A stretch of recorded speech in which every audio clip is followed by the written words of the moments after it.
Hello everyone, my name is Saima Khan. I have scored an All India rank of 165 in Civil Services Examinations 2023. Now, my optional subject was Sociology. तो आज हम बात करेंगे कि sociology क्या आप एक ऑप्शनल की तरह चूज़ कर सकते हैं।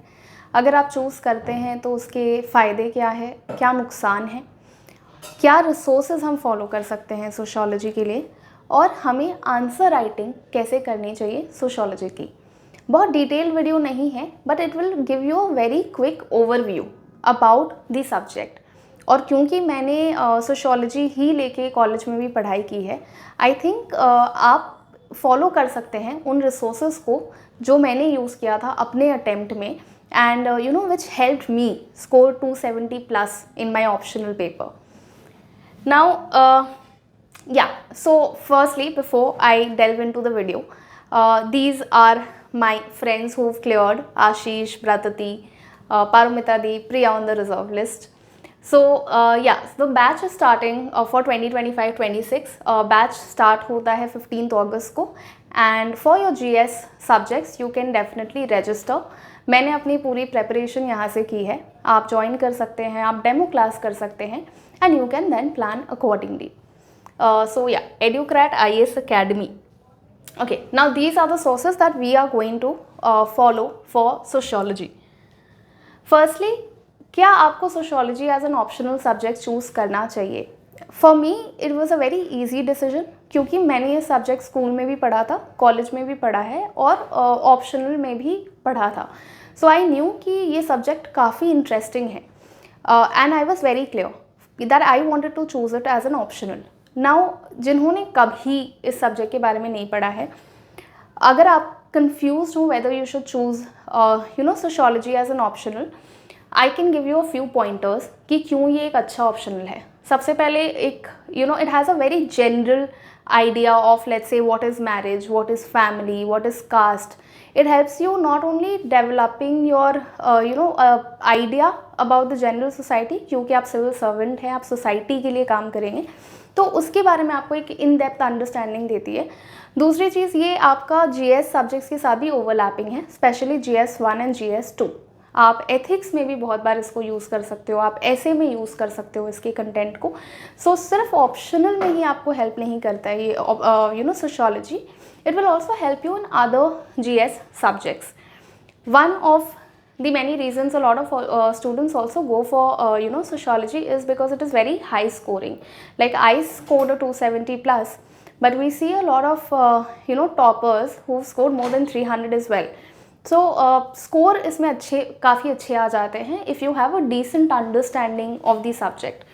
अपार्ट फ्रॉम दैट, सिलेबस थोड़ा शॉर्ट है कंपेयर अगर आप करते हो बाकी सारे सब्जेक्ट से. सिलेबस उसके काफ़ी शॉर्ट होते हैं और अबंडेंट रिसोर्सेज भी अवेलेबल हैं.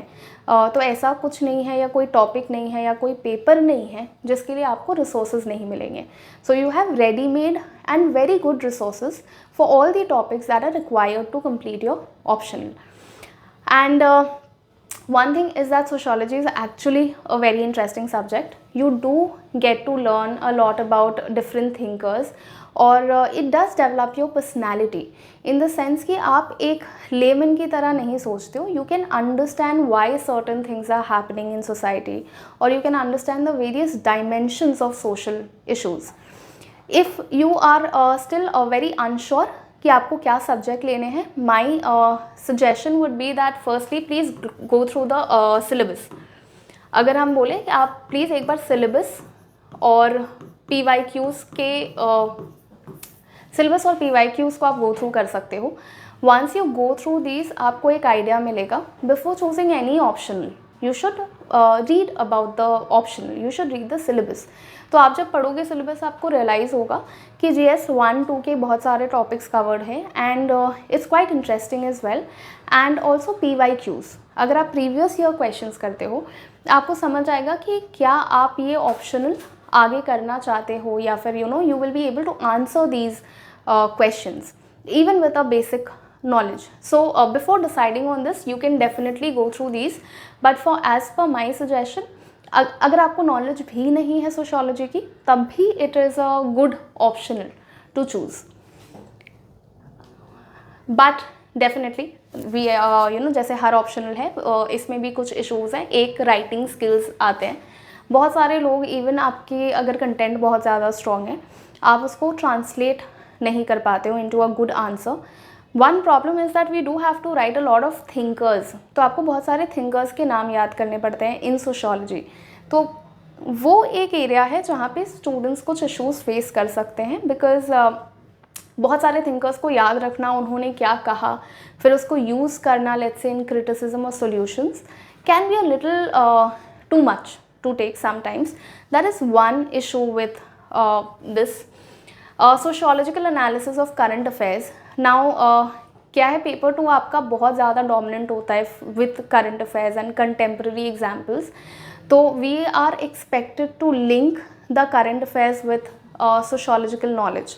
तो वो करना, we'll discuss that in the future in the next slides कि कैसे करना है.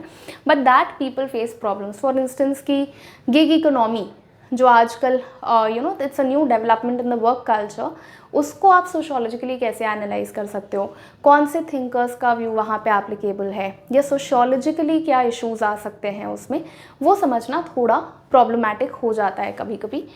And again, I think this is common for every optional, that the evaluation can be a little subjective. That is an issue, but apart from these, more or less, if you work on these, you have a very high chance of scoring a good and decent marks in sociology. Okay, resources of sociology, again, minimal resources. I do not suggest anyone to buy bulk of books. It's not needed at all. Like I said, एक benefit इस optional का है कि you do have a lot of resources available and abundant in the market. So आप definitely उसको refer कर सकते हो. आप क्लास नोट्स रेफ़र कर सकते हो. मेरे क्लास नोट्स आपको यहाँ पे मिल जाएंगे, तो आप उसको भी रेफ़र कर सकते हो. तो but you should stick to minimal resources. You should stick to any one copy. ठीक है, आप किसी भी टीचर का आप ले सकते हो, किसी भी क्लासेस का आप फॉलो कर सकते हो, but stick to only one resource. You don't have to run by multiple resources. There are certain value additions to it, but जो आपका बेस है वो एक ही होना चाहिए, वो बहुत सारा नहीं होना चाहिए. Because again the question it boils down to revision, कि आपने जो पढ़ा है आप उसको कितने बारी रिवाइज करते हो. Test series are a must. Definitely आप टेस्ट सीरीज़ रेफ़र कर सकते हो. Again available in the market बहुत सारे टेस्ट सीरीज़ हैं. मैंने खुद टेस्ट सीरीज़ फॉलो किए हैं, तो आप उसको डेफिनेटली यूज़ कर सकते हो. But yeah, it is mandatory. Do not go into the exam, do not write mains before writing any test series or before writing any mocks. Firstly, test series will help you complete your paper on time. Secondly, it will help you understand the answer writing skill of sociology. Because ये GS paper नहीं है, ये optional है. तो आपसे expect किया जाता है कि थोड़ा इन डेप्थ नॉलेज आपके पास हो. You are able to show the various dimensions. You do not write it as a layman. You are expected to show your sociological knowledge and sociological ability. तो वो आप टेस्ट सीरीज़ के through समझ सकते हो कि क्या आपने वो आइडिया डेवलप किया है कि कैसे कंटेम्प्रेरी एग्जाम्पल्स को आप सोशियोलॉजिकल नॉलेज के साथ लिंक करो. ठीक है, आप पेपर कंप्लीट कर रहे हो, कहाँ पे आंसर राइटिंग में फ्लॉज हैं, कितने पेपर्स आपको लिखने चाहिए. तो यूजुअली हम देखते हैं 8 to 10 टेस्ट अगर आप अटेम्प्ट करते हो, which includes your sectional and full length, is more than enough. 8 to 10 sociology के टेस्ट आपको अटेम्प्ट करने चाहिए. उससे ज़्यादा मैं नहीं रिकमेंड करती हूँ. This is more than enough. Apart from minimal resources, आप कुछ जर्नल्स और रिसर्च पेपर्स को फॉलो कर सकते हो. So for certain topics I do recommend, आप इग्नू के कुछ नोट्स फॉलो कर सकते हो अगर आप चाहो तो. अगेन इग्नू नोट्स थोड़े बल्कि होते हैं, तो selectively for let's say for family या मैरिज, इन सारे टॉपिक्स के लिए, या फिर एम.एन. श्रीनिवास के लिए, या फिर वो थिंकर्स जो आपके नोट्स में कवर नहीं होते. जैसे कुछ थिंकर्स है लाइक इरावती कार्वे, उनके बारे में बहुत डिटेल में नहीं दिया हुआ है. फॉर इंस्टेंस लीला दुबे, उनके बारे में बहुत डिटेल में नहीं दिया हुआ होता है.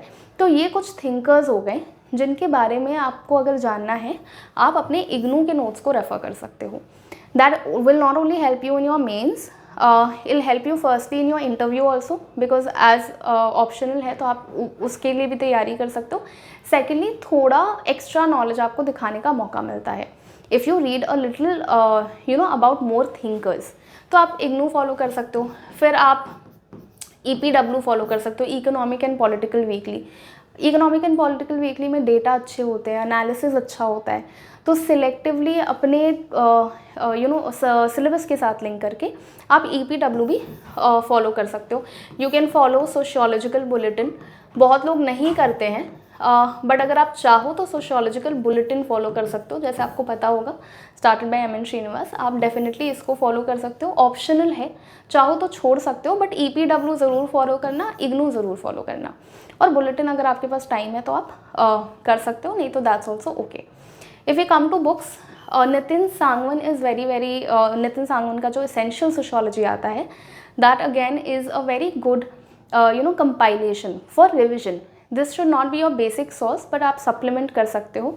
एंड एक क्विक रिविजन के लिए आप नितिन सांगवन को रेफर कर सकते हो. इसमें डायग्राम्स बहुत अच्छे होते हैं, फ्लो चार्ट्स अच्छे बने हुए हैं, माइंड मैप्स हैं, टेबल्स हैं कंपैरिजन के लिए.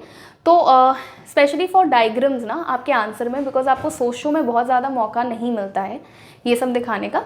नितिन सांगवन में कुछ रेडीमेड चार्ट्स आते हैं, that is very good to write in your answers. तो essential sociology by Nitin Sangwan, that is extremely important. Ritzer आप कर सकते हो. रित्ज़ा जो ब्राउन कलर की बुक आती है, रित्ज़ा से I will only suggest you do thinkers. ठीक है, तो फॉर इंस्टेंस मार्क्स, डूरखाइम, ये सब रित्ज़ा में बहुत अच्छी लैंग्वेज में, सिंपल लैंग्वेज में एक्सप्लेन किया है. ऑल्सो स्कूल्स लाइक एथनोमेथोडोलॉजी क्या है, फिनोमिनोलॉजी क्या है, ठीक है, ये सारे आइडियाज़ आपको रित्ज़ा में मिल जाते हैं. So only do that from Ritzer, you don't have to read the entire Ritzer. Next is your Haralambos का blue book. So next is your Haralambos का ब्लू बुक आता है, not the orange one, the blue one. Again, Harlembus is a very thick book. You cannot read the entire book, but there are certain topics जो आपको Harlembus से definitely करने चाहिए. तो for instance एक आता है फैमिली. तो अगर आप देखोगे ये यूजुअली नोट्स में आपको मिलता नहीं है. For instance what is a beanpole family, ये सारे आइडियाज़ Harlembus में बहुत अच्छे से दिए हैं. Contemporary emerging trends of family structure, आप फैमिली कर सकते हो, आप मैरिज कर सकते हो. ठीक है, फिर फेमिनिस्ट स्कूल्स ऑफ थॉट, ये भी आपको मिल जाएगा. फेमिनिस्ट स्कूल्स ऑफ थॉट ये भी आपको Harlembus में मिल जाता है. आप Harlembus से ये कर सकते हो. जो लास्ट के 3-4 चैप्टर हैं when it comes to family, religion and politics, ये 3 चैप्टर आप Harlembus से सिलेक्टिवली करो. You don't have to read the entire book, but selectively कुछ नए एग्जाम्पल्स Harlembus से आप यूज़ कर सकते हो. That will definitely help you in value addition to your answers. And yeah lastly YouTube videos. बहुत सारे ऐसे कॉन्सेप्ट्स होते हैं जिनमें लोग कंफ्यूज हो जाते हैं, specially if you talk about symbolic interactionism और मीड के आइडियाज़, कूली का लुकिंग ग्लास सेल्फ क्या है. A lot of people are not able to understand this. तो ये सारी चीज़ें आप यूट्यूब में कोई भी वीडियो फॉलो करके देख सकते हो. बहुत सारे अबंडेंट वीडियोज़ अवेलेबल हैं, तो आप इसको आराम से सप्लीमेंट कर सकते हो if you have difficulty in understanding the concept. So yeah, these are more or less the resources that you should follow, but major focus इस पे होना चाहिए जिसको आप बेस की तरह establish करते हो. That is definitely up to you, which book you want to follow, which resource you want to follow. Okay, reading technique. हम जब भी कुछ पढ़ते हैं हम उसको sociological approach से पढ़ते हैं. So okay, for instance I'll talk about chapter 6. जैसे पेपर 1 में chapter 6 है वर्क एंड कल्चर. ठीक है, तो अगर आप मानो सोशियोलॉजिकल अप्रोच कैसे करोगे, जैसे मैंने आपको पहले बोला एक नया ट्रेंड आया है गिग इकोनॉमी. नाउ हम जब GS में पढ़ते हैं हम पढ़ते हैं गिग इकोनॉमी क्या है, what are the issues with it and how can we improve it and what are the benefits with it. When we talking about a sociological approach, ठीक है, इसमें ज़रूरी है कि आप इसको थिंकर्स से रिलेट करिए. तो गिग इकोनॉमी के बारे में मार्क्स क्या सोचेगा, क्या इसमें इनफॉर्मल सेक्टर का काम होगा या ये फॉर्मल सेक्टर है. ठीक है, मार्क्स का एक वर्किंग डे लिमिट का थ्योरी है, मार्क्स का एलियनेशन का थ्योरी है, क्या गिग इकोनॉमी एलियनेटिंग है, उस हिसाब से आपको समझना है. So when ever you reading any article, for instance if you talking about poverty, what are the causes of poverty? Is it because of structural reasons. Is poverty good? Is it functionalist or is it conflict? Is it a part of conflict theory? That you have to understand. So one approach can be, what I used to do is that if I'm reading any article, I try to think all the 6 thinkers. In paper 1 हमारे पास 6 thinker होते हैं, weber, marks, डुरखाइम. इन 6 का perspective इसमें क्या हो सकता है, functionalist perspective क्या हो सकता है, कॉन्फ्लिक्ट पर्सपेक्टिव क्या होगा, इंटरप्रेटिविस्ट पर्सपेक्टिव क्या होगा. You can use that. So that is your sociological approach कि आप थिंकर्स के पर्सपेक्टिव से सोचिए. ऑल्सो लाइक व्हेन यू से, like for instance if you talk about marriage, ठीक है, अब हम एक नया ट्रेंड देखते हैं विच इज़ सरोगेसी. क्या सरोगेसी का इम्पैक्ट है मैरिज में? क्या सरोगेसी की वजह से मैरिटल रिलेशंस बदल रहे हैं?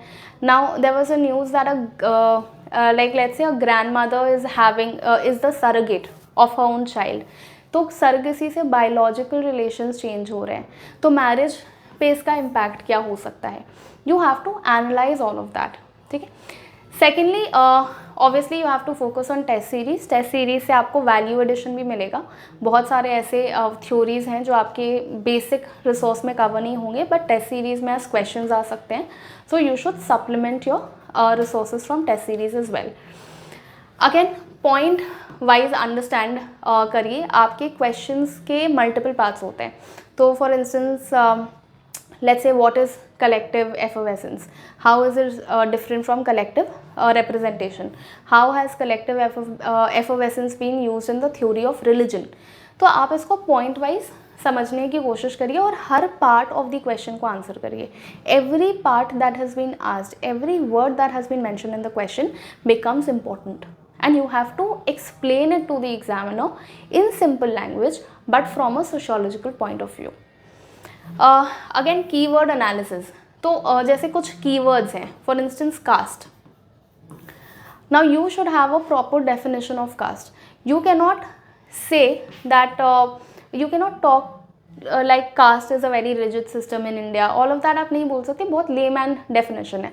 आपको बताना पड़ेगा कि कास्ट एक हेरिडिटरी हायरार्किकल स्ट्रक्चर है in Indian society which is based on ascriptive identities. So use your keywords. जैसे यहाँ पे ascriptive identity, hierarchical structure is the keyword. Specifically also if you're talking about Marx, you should use alienation का idea. Alienation is the keyword. Conflict theory is the keyword. If you're talking about Durkheim, you have to talk about functionalist approach and positivistic aspect. If you're talking about Srinivas, right, you have to talk about methodological pluralism or an indological approach and participant observation. तो हर thinker के साथ, हर topic के साथ कुछ keywords आप associate करिए कि आप उस कीवर्ड को अपने आंसर में, अपने इंट्रोडक्शन में, अपने कंक्लूजन में यूज़ कर सकें. Next, application in present context. Again जैसे हमने गिग इकोनॉमी डिस्कस किया, मैरिज डिस्कस किया, तो again I will come in to let's say work, because मुझे वही याद आ रहा है अभी. तो एक ट्रेंड आया है coffee badging. Coffee badging. Now this was a news, this was an article in Hindu also. Now what is coffee badging? It's a new trend in work culture. So this should be your contemporary example whenever you are studying about chapter 6 or there is a question on chapter 6, let's say formal, informal या taylorism पे कुछ question आता है and they are asking you contemporary trends क्या चल रहे हैं, तो आपको ये सारे terms लिखने हैं. For instance, great resignation के बारे में आपने सुना होगा जो कोविड के टाइम पे आया था. That is relatively a new phenomena. Coffee badging is a new phenomena. अगर हम देखते हैं मैरिज में एक सेल्फ मैरिज आया है, सॉडोगैमी बोलते हैं उसको. That is a new phenomena. ठीक है. अगर आप लेट्स से फैमिली में अगर आप देखोगे तो बीन पोल फैमिली है. That is also something that is developing, that is something new. तो आप इसको प्रेजेंट कॉन्टेक्स्ट में आप इसको समझो. क्या मैरिटल रिलेशंस चेंज हो रहे हैं, क्या पॉलिटिकल एस्पेक्ट्स चेंज हो रहा है. ठीक है. पॉलिटिक्स में हमने सैंस्क्रिटाइजेशन पढ़ा, तो डीसैंस्क्रिटाइजेशन भी पढ़ लो. ठीक है. क्यों हो रहा है डीसैंस्क्रिटाइजेशन, किसने दिया है ये थ्योरी. ठीक है. आज के टाइम पे क्या सैंस्क्रिटाइजेशन ज़्यादा प्रेवलेंट है या डीसैंस्क्रिटाइजेशन ज़्यादा प्रेवलेंट है. मोबिलिटी कितना है कास्ट में. पॉवर्टी के नए फॉर्म्स, पॉवर्टी के नए नए फॉर्म्स आपको दिखेंगे. It's not only about economic, digital poverty भी आज एक नई इट्स अ न्यू फिनोमिना. तो आपको इसको प्रेजेंट कॉन्टेक्स्ट में बार बार समझना है and try to create a 1 page note on every topic. So in total paper 1 paper 2 मिला के आपके 25 चैप्टर्स होते हैं. हर चैप्टर पे एक पेज का नोट बना लो अबाउट कंटेम्प्रेरी एग्जाम्पल्स. कुछ पॉवर्टी के बारे में पढ़ा तो उसको चैप्टर 5 में ऐड कर दो, कुछ मार्क्स के बारे में पढ़ा तो उसको ऐड कर दो. एक एक पेज का कंटेम्प्रेरी एग्जाम्पल का नोट्स बनाना is important. That is going to help you in value addition in your answers. Okay, structure your answer well. This is about a little bit about answer writing. Answer का structure बहुत important है. बहुत बार क्या होता है, हमारा content बहुत अच्छा होता है बट हमारा स्ट्रक्चर बहुत ख़राब होता है. सो स्ट्रक्चर के लिए what is very very important, I will still suggest you to write in points. Please अपने आंसर्स को पॉइंट वाइज लिखिए and number your points 1 2 3 4. Not bullets, not arrows, ये सब कुछ नहीं करना है. ठीक है, आप अपने पॉइंट्स को नंबर करेंगे. स्ट्रक्चर एक आंसर का होना चाहिए and answer every part of the question, every single part of the question आपको आंसर करना है जो जो पूछा गया है. फॉर इंस्टेंस लेट्स से कि अगर हम बोलते हैं एजिल मॉडल का एप्लीकेशन यूनिवर्सिटीज़ में करिए, दिस इज़ अ PYQ. तो पहले आप पार्सन्स के बारे में बताएंगे इंट्रोडक्शन में. Then you will tell a little bit about what the agile model is. You will draw the diagram of the agile model and then you will use this in the idea of universities कि universities में agile model हम कैसे apply कर सकते हैं. And then you can present 1 or 2 criticisms about the theory before concluding your answer. So structure your answer whereby you have a proper introduction, a body which talks about what is being asked, then the main answer, a few criticisms and then your conclusion. Also give subheadings, examples and case studies. तो for instance अगर मैं बोलूँ examples आपको देना है, अगर coming back to work culture तो आप coffee badging, great resignation, Striketober, all of this के बारे में लिख सकते हो. अगर चेंजेस इन फैमिली स्ट्रक्चर के बारे में आपको देना है तो एंथनी गिडन्स का आइडिया है living apart together, the idea of confluent love, the idea of surrogacy. ठीक है, ये सारे एस्पेक्ट्स आपके कंटेम्प्रेरी एग्जाम्पल्स हैं, आप उसको पढ़ सकते हो. और आंसर में हमेशा सब हेडिंग दो. सब हेडिंग इन द सेंस कि आपसे अगर पूछा है changes in contemporary changes in family structure, तो आपने इंट्रोडक्शन दे दिया about family, then you make a sub heading like this. आप एक बॉक्स के अंदर लिखो पूरा contemporary trends in family structure, उसको एक बॉक्स में डालो, फिर 1 2 3 4 कर. ठीक है, तो it gives you a very clear picture of what is being asked. Examiner को क्लियरली दिखेगा कि आपका इंट्रोडक्शन कहाँ खत्म हो रहा है, आपका बॉडी कहाँ स्टार्ट होता है, आपका कंक्लूजन का है. तो try to make these sub headings. I think this really adds a proper structure to your answer and gives clarity कि आपने हर एस्पेक्ट को अटेम्प्ट किया है. The third is use thinkers for and against. जब भी आप सोशियोलॉजी के आंसर्स लिखते हो, try to write from thinkers perspective. So if you're talking let's say about poverty and you are talking, or let's say you're talking about religion, और आप दिखाना चाहते हो कि religion एक source of solidarity है, so you write कि this is Durkheim's view. You write according to Durkheim religion is a source of solidarity, or according to Marx religion is a source of conflict. So you have to add the name of thinkers and try to go beyond the 6 thinkers. So read a little about Anthony Giddens, read a little about Michael Foucault, read a little about Peter Berger. ये सारे कुछ thinkers important हैं आपको जिनके बारे में पता होना चाहिए. ठीक है, C.W. मिल्स का सोशियोलॉजिकल इमेजिनेशन, उल्रिक बेक का risk society, these are thinkers that you should know. So also make a list of 8 to 10 thinkers जो आपके मेजर थिंकर्स में कवर नहीं है बट आप अपने आंसर्स में यूज़ कर सकते हो to supplement. And yeah, please do include female thinkers. Don't make your answer dominant by male sociologists. Try to add female perspectives as well. ठीक है, तो आप एन ओखली के बारे में बात कर सकते हो, आप नायला कबीर के बारे में बात कर सकते हो, इरावती कार्वे के बारे में बात कर सकते हो. In your answers do make use of this. Tila Sanders हो गया, all of that. So please use female thinkers as well. Definitions and statistical introductions आपको डेफिनेटली देना चाहिए. अगेन इसका स्कोप पेपर 1 में लिमिटेड है, unless let's say we talking about poverty और we talking about race. तो आप वहाँ पे आप बात कर सकते हो. फॉर इंस्टेंस अगर रेसिज्म आ गया या पॉवर्टी आ गया तो आपके पास डेटा होगा. ऑब्वियसली चैप्टर 1 2 3 4 में आपके पास बहुत स्कोप नहीं होता है, बट पेपर 2 में you have a lot of scope to use statistical introductions. So paper 1 के जो इंट्रोडक्शंस होते हैं are mostly definitions, but paper 2 में आपको डेटा यूज़ करने का मौका मिलता है. So use that and also tell the resources, tell the source of the data. तो ये आपको ना EPW में अच्छा खासा आपको डेटा मिलता है. Also you can take it from your normal Hindu, Indian Express से आप ले सकते हो. तो आप स्टेटिस्टिकल इंट्रोडक्शंस, डेटा से हेजिटेट मत करना. जस्ट बिकॉज सोशोलॉजिकली एनालाइज करना है इसका ये मतलब नहीं है कि डेटा नहीं यूज़ कर सकते हो. आप डेफिनेटली डेटा यूज़ कर सकते हो and you should use that. You know it will enrich your answers. And positive conclusion is very important. So a lot of times you see that जो sociological thinkers होते हैं वो criticise करते हैं society को. तो ऑब्वियसली बिकॉज वो उनके व्यूज़ हैं, वो उनके थ्योरीज़ हैं, आपको उनको वैसे ही प्रेजेंट करना है. But your answer should be solution centric. तो लेट्स से इवन अगर हम पॉवर्टी की बात करें, रेसिज्म की, कास्ट की, आप कंक्लूजन में हमेशा दिखाओ कि कैसे as a society we have moved away from this और वी आर मूविंग. अगर हमने कम्प्लीटली एलिमिनेट नहीं किया है, हमने रिड्यूस किया है. तो positive conclusions, because as a bureaucrat you are expected to be solution centric. So अगर आपके पास सोल्यूशंस हैं कि कैसे हम कास्ट को कम कर सकते हैं, पॉवर्टी कम कर सकते हैं, आप उसके बारे में लिखो. अगर आप लेट्स से मैरिज के बारे में आता है कि मैरिज आज इम्पॉर्टेंट नहीं है या मैरिज ख़त्म हो रहा है, so obviously you do write instances जहाँ पे marriage has been reducing because that is a sociological reality. But in your conclusion you should also show that नहीं, मैरिज आज भी एक बहुत ट्रेडिशनल इंस्टीट्यूशन है in India. So that has to be like you are preserving your culture and also that is truth. That is the truth कि marriage है आज एक reality. So B rooted in reality but try to be as positive as you can. More or less this is the gist of the resources, the basic idea about answer writing. And anyone who wants to have a discussion with me or anyone who wants to know more about sociology or about GS in detail, I will be available at Educrat IS Academy in Kolkata on the 15th of August.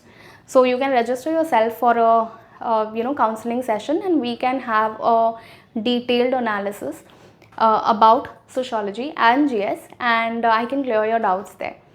And all the best to everyone who are appearing this year as well as who are appearing for 2025. Goodbye.